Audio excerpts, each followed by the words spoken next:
So welcome, Martin. I've been looking forward to having this conversation with you for quite some time. For the audience, this is Martin Cohen, and he's the author of Gender Balancing, an evolutionary model to elevating relationships from mediocre to extraordinary. And I've been working with Martin for a few months now, and we've done some really special things. I mean, we went to #1 international bestseller on the book launch, and we've been doing some live events, and I'm really excited to share what Martin has to offer here today. So Martin, welcome. Thank you, Nikki. Yeah, if you could just give a little bit of background, maybe talk about where you got started and a little bit of history, and then we'll launch into some questions, but just a little background from you, if you would. Well, the background I would communicate, which is specifically relationship related, really started when I was 15 years old, and I began listening very closely to the way that people speak and what their intention is and what they're saying. And rather quickly, I noticed that with my boyfriends, I heard their communications in a particular way. And with my girlfriends, I heard a similar question that I would ask them, like, how are you, from a completely different perspective. And I was fascinated. At first, I thought it was just separate from one individual to another, but I noticed that the girls and women spoke in a particular way, and the boys and men spoke in another way. Yeah. So I just decided, well, let me see what those differences are. And I began to make it a study of mine, both internally and writing notes. And before you know it, I was in front of a classroom with my teacher, Miss Rose Port, and the subject on the table before we wrote anything was, what is the most greatest unknown natural resource of the planet? And my classmates spoke about theirs, which was scientific discoveries, putting a man on the moon. And what I said was the greatest untapped natural resource are women. Wonderful. Wow. Yeah, there was silence, and then there was laughter. About a lot of years ago. And then Miss Port took me in the corner and she said, Martin, what are you talking about? And I began to give her information and distinctions about what I heard that was specifically different than the way men and women spoke and meant what they were saying. Right. Rather fascinating, and Miss Port put her face close to mine, and like the great teacher she was, she said to me, Martin, don't ever stop. From that point on, I just took it on as a lifelong endeavor to find out what is the mystery, the code that women and men speak that should be the same given we're speaking English, but yet are radically different. Right. That's really very enlightened. Yeah. And I did studying on it, and I got into my adult years and went into manufacturing, women's clothing, and I began noticing even more so the differences between women and men. And then I began developing a workshop to put that word out into the world with extraordinary, almost immediate success. Wonderful. And I understand that you've worked in several capacities. You've worked in school systems and businesses and social clubs. Talk about that a little bit. Well, I've been blessed to be invited and to speak at various institutions like Wharton and University of Florida and middle schools and high schools about what it is that I discovered about women and men and relationship. And so there, my audience got so broad and so diverse that I became more and more clear about the differences, because the people would sweetly challenge me and we would interact, and I began to uncover more and more about the depth of the differences between how women and men listen and speak. And that was really great. And then went into corporate America and began doing it for a living as a relationship expert and then as a mediator. And it just opened up a whole new world for me and brought me to this point. That's wonderful. So it seems like you've done a lot with groups. What about one-on-one? Do you work with one-on-ones as well?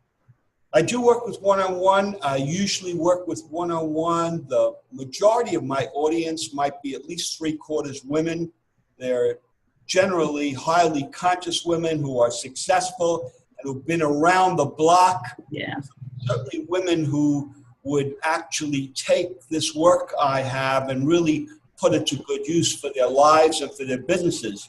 And inside of that, I grew even more to see that it was particularly successful with people who were highly committed and wanted to produce something in their lives about those differences in how women and men speak and listen. So it really applied to them personally in their own personal lives, and certainly in the world of business and corporations. Wonderful. It's really exciting that I seem to be the only one that was doing it in a particular way in which I was doing it. Well, that's something I've experienced firsthand with you. What's interesting is that when I first saw you in front of a crowd, I was observing. I didn't have the chance to interact. But it was interesting because you have this sense of energy about you that gets everybody excited. And so what I saw in the room was that people who were just sort of sitting there absorbing and taking in, all of a sudden there was like this light switch and people just blossomed in front of your eyes. What is it that you do to instigate that kind of a response? Well, I don't know that it's an instigation so much as I'm actually identifying something within the women and men that they didn't remember, or it was not conscious for them. And then when I spoke it and they heard it, it was in a way as if they came home and they forgot that which I was now beginning to speak about, the uniqueness of who a woman is really and who a man is really. Yeah. So that was exciting. Mm-hmm. And especially for the women hearing it from a man to speak it, because usually a man can't connect deeply and profoundly to who a woman is. That's and I was able to, fortunately, be able to do that. Yeah. And opened up a whole new world. Yes, I've experienced that too. And one thing that I wanted to point out was that in working with you, I feel completely safe. And I know you say that that's what men need from women, but I totally respond to the fact that I can do or say anything to you and you can handle it. And basically you have this sense about you that everybody's cool, everybody's fine, everybody's perfect the way that they are. And then you can bring that back around and have that conversation that is an opening, kind of a heart opening or a mind opening display where people are comfortable going to that next level with you. Can you talk about that a little bit? I think it's a really great observation you're making, because it's become rather natural and automatic to me to be able to speak to a group of people that may include male and female and be able to move myself from one channel of women to another channel of men and actually have them begin to see the slight perceptual difference that my communications are coming. And after a while, when they actually get it, it then becomes natural in rather quick order. They can begin relating to me like, hey, we can talk to this man as if we're talking to women. And the men would listen to me like, oh my God, we finally have a man that actually understands how women are listening to men. And again, a whole new reality reveals itself. Yeah, yeah. That's awesome. I also saw in the audience where you were able to bring people from this sort of victim place where they're complaining about their life or things just aren't going well, and you're able to bring them up a level and say, look, you're doing this to yourself, and sort of opening the door to new concepts of how to think about their lives and actually take charge. Another great observation, Nikki. How I would respond to that is, at a certain point, even more so for women than men, but certainly for men as well, there was no place to go to actually be known and understood and appreciated for exactly the way he is. So it's not like it's in school. It's not like something they got from their parents, or it's not something they were able to get in therapy. Right. They began listening to someone and understanding a person that was speaking so deeply into the essence of who they are that it was a revelation. Yeah. For them, for me, to be able to connect with relatively new people in this intimate, safe way that there was no threat. Right. It was literally as if breakthroughs were happening all around me just by me expressing the differences in communication among women and men. Right, right. You did a funny little, I guess, example or demo of the difference between men and women driving to get to a certain place. Would you like to share that story? Yeah. Well, basically what it is we as men have this childlike quality. And the childlike quality could be that we don't necessarily see at all times the big picture in the way a woman can actually see the big picture. But that's another conversation. So the example I use about driving is here I am with this woman who may be my wife. In many cases it was my wife, or a woman where I'm going to a destination that we've been to many times.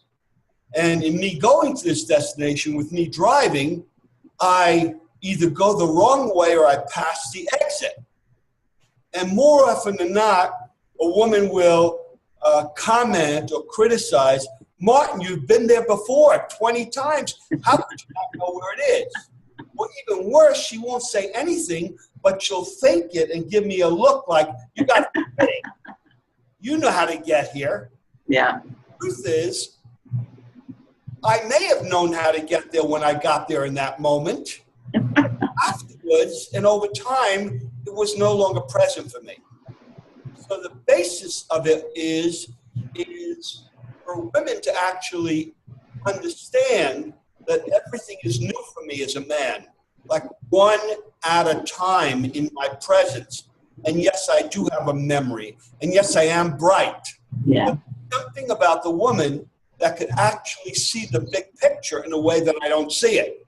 Right. When she begins to criticize me or in any which way make me feel lesser than, I then tend to protect myself. Mm-hmm.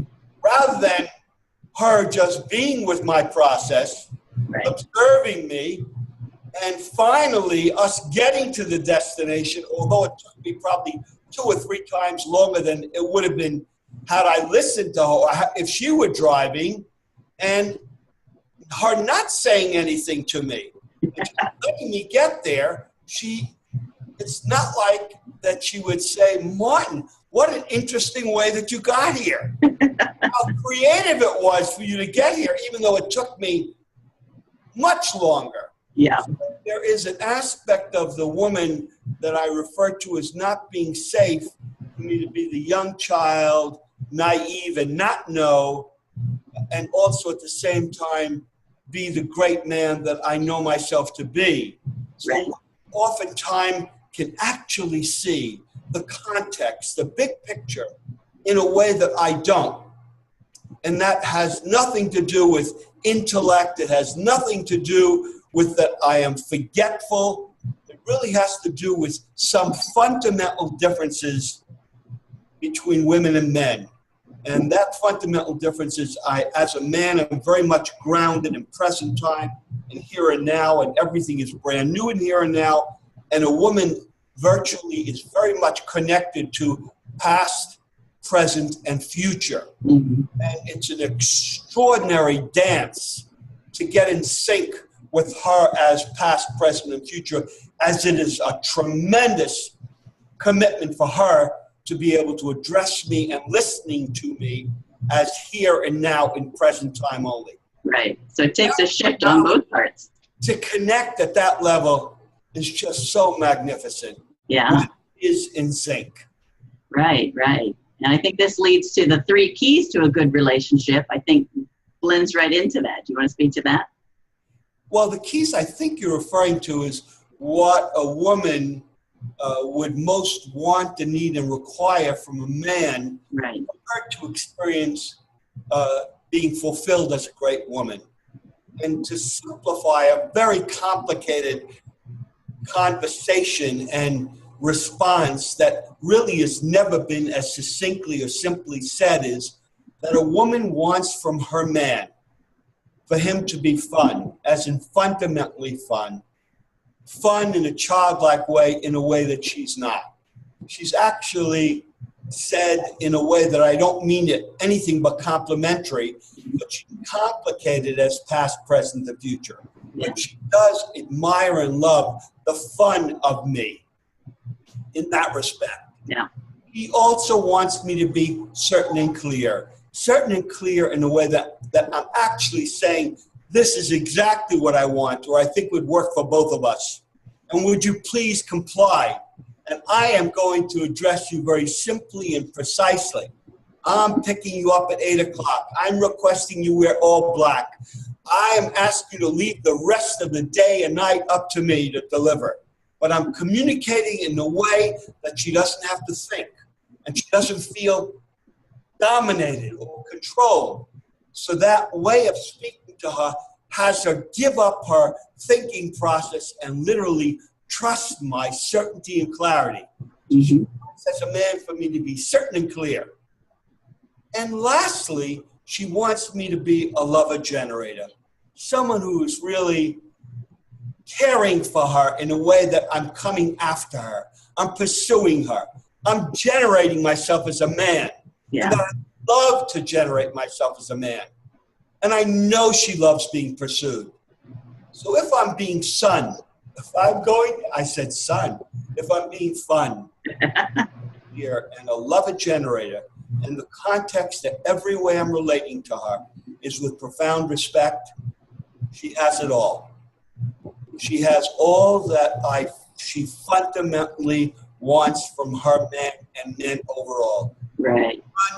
Certain and clear, and lover generators, and profoundly respectful of the great woman that she is. And that's really what women want from men. And this is tried and true over thousands of women and men that I've worked with. They actually get that formula of what women want and require from men. It puts a huge, huge dilemma, conundrum, culture in place where she feels really great as a woman. Yeah, yeah. And what we want as men is a bit more complicated. What we want from women for them to be safe, as I use the driving metaphor, that's safe for me to be who I am and who I'm not, brilliant and a child and foolish and sometimes even stupid, at the same time always coming from that there's a brilliance about me. There's a greatness about me. So we want her to be safe that way. We want her to be visionary, because her ability to see is awesome. The muscle she has that's natural and innate to her as a woman, to be able to project and see into the future, not only from a man she knows, but even from men, is literally brilliant. Her relationship to the future. And lastly, what we want from her is for her to be complete and fulfilled as a great woman that she is, without needing a man, without having any attachment to the man, but to choose her man, not out of any survival or need whatsoever. Right. Lastly, what we want from her is to be able to authentically acknowledge what I am causing and generating in being the man I am, building something that's inside the vision that he actually sees for both of us. And that's fundamentally the dance of what women and men and women require from each other to experience in the physical universe. Right. Natural form, what we want and need from each other. Can you speak a little bit about that with regard to women and men in relationship at work versus personally?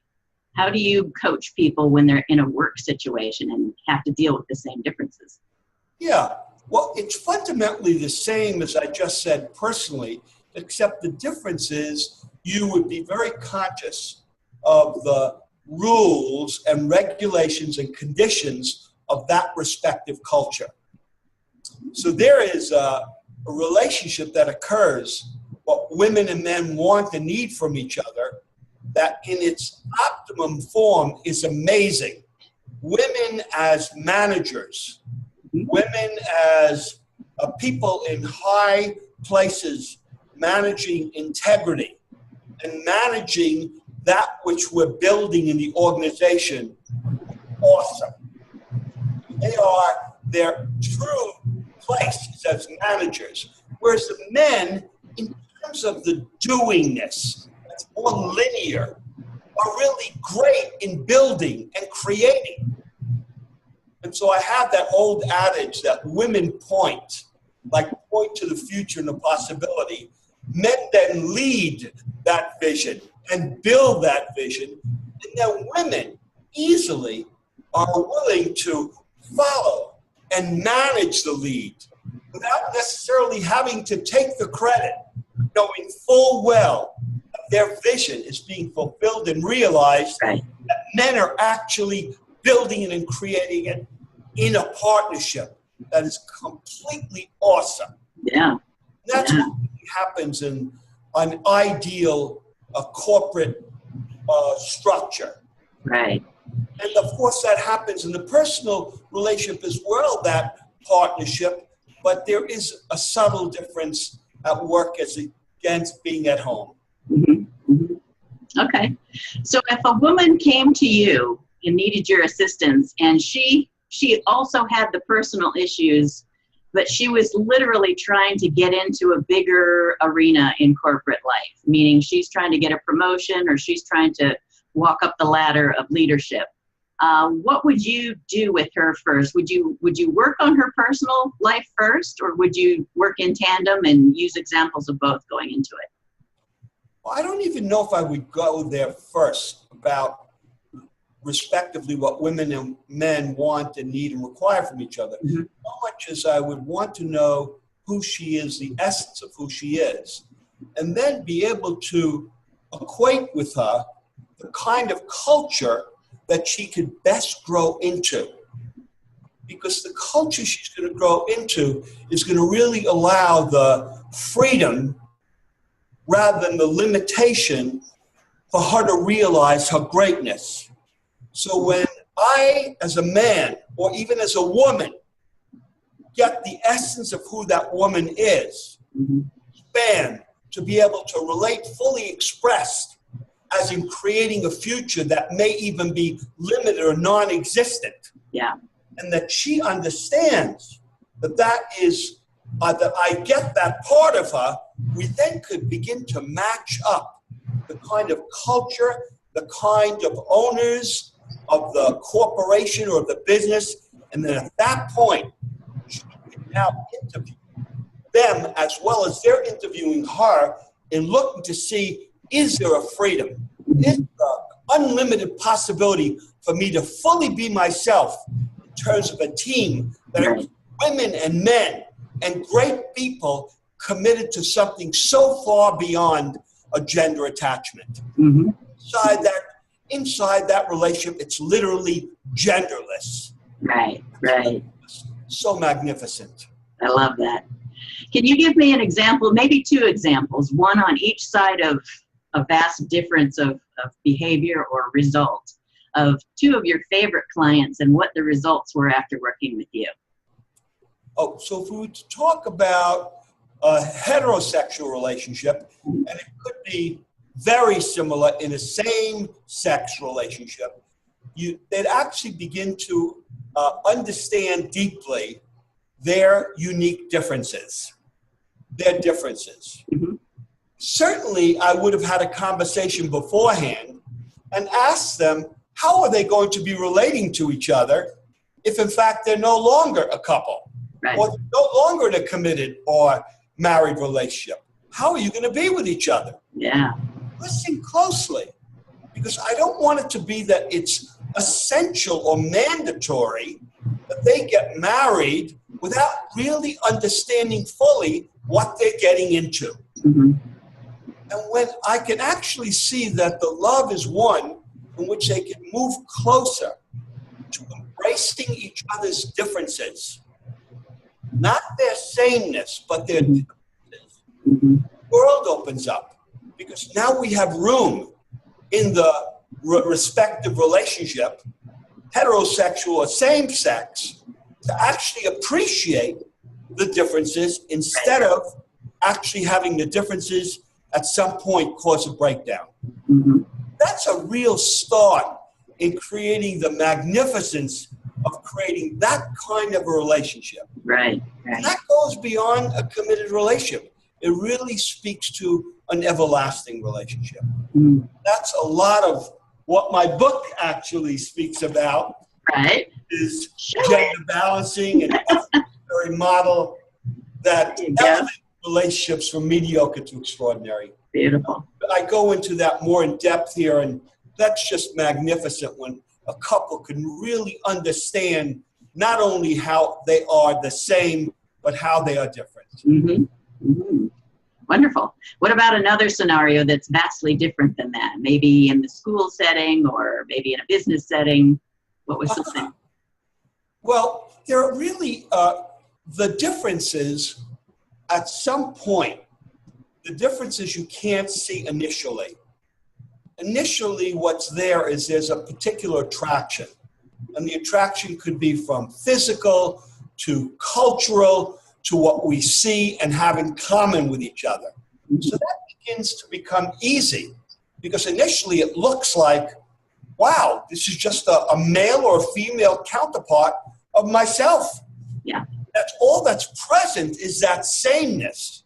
And there's an attraction in the sameness. Mm-hmm. You really can't see the difference. And when you can't see the difference, and it at some point emerges, and you see someone that, wait a second, that's not who I thought she was. When that happens, it causes particular kinds of problems and breakdowns. So go back to embracing the differences. So when I've actually been able to work that out with couples who didn't see the differences, began to understand at a profound level that there's more about you and me that I don't know about you, that you don't know about me, a magical opening occurs.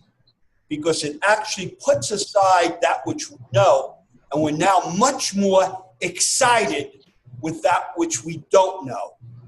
Then a magical world opens up. Because now I'm able to accept you for who you are and who you're not, and the love moves to a whole other depth besides the initial attraction. Right. Love it. So how have most people found you over the years? Is it more live events where they get to know you, or have you literally gone to social clubs or you're a part of the Hunger Project, part of the Landmark Forum, all these different organizations that you participate in? Are these the places you find people, or what's a good way for someone to find you? Well, today, and it's changing now, the people have found me. Mm-hmm. They found me because when you're causing breakthroughs with individuals and couples and groups, they can't not want to share that. Right. Well, the word certainly got out about Martin Cohen. Mm-hmm. That was exciting. Yeah. These days and this time of technology Mm-hmm. and social media, it's gotten so beyond word of mouth that at this time I have the opportunity to have my work get out at an accelerated level where I can reach people. And it's just begun. Certainly, the platform of my book, I'm now being approached and invited to places and areas of people I never would have known or met, no matter how good the work I have had. So I'm in a whole other reality. Isn't that exciting? A team of people are really supporting me in getting out in areas of which I have very little idea how to get my word out. Right. Well, awesome. Well, thank goodness for the internet, and thank goodness for webinars and social media and everything that we've got at our fingertips now, because the world is certainly shifting in that direction. And I applaud you for getting out there and doing interviews and having your word and your voice be heard amongst, all genders. Yes. Yes. The last thing I want to say, Nikki, and I know you didn't ask me the question, but when I look at the finality of, let's call it my legacy, or what no longer about Martin Cohen. And that is actually creating a global manifesto that powerfully declares peace among all women and men in the globe. And that is where the excitement really is. So then it does no longer have to do with Martin Cohen, but now there's a conflict or a conspiracy or a hidden war that exists among women and men that is now realistically resolved and complete forever. And that will open up the world for extraordinary relationships and so many other breakthroughs that the world is ready for. Wow, what a declaration. So where will people find more information about you? Where can they visit you? Well, we could start off with martincohen.org, which is my website, and that would be a start. Secondly, they definitely can go out and get my book on Amazon.com, Gender Balancing. And thirdly, to actually stay tuned to wherever you see me on air, and you will see me more with blogs and with visuals, where I will be speaking and meeting people around the country. Wonderful. So, in addition to, you could reach me on my email at martincohen.org, and the other is Martin Cohen Books. And on Martin Books, you'll actually read more about me and see me on video and see all the information there is about my book. Wonderful. I just thank you so much for this opportunity to get the word out and have my message be so far beyond the smallness of the way relationships in this existing paradigm are, to bring it to a whole other level of love and romance and commitment and everlasting. Wonderful. Thank you for your gift to the world. I really appreciate your being on today. Thank you so much, Nikki. You're welcome.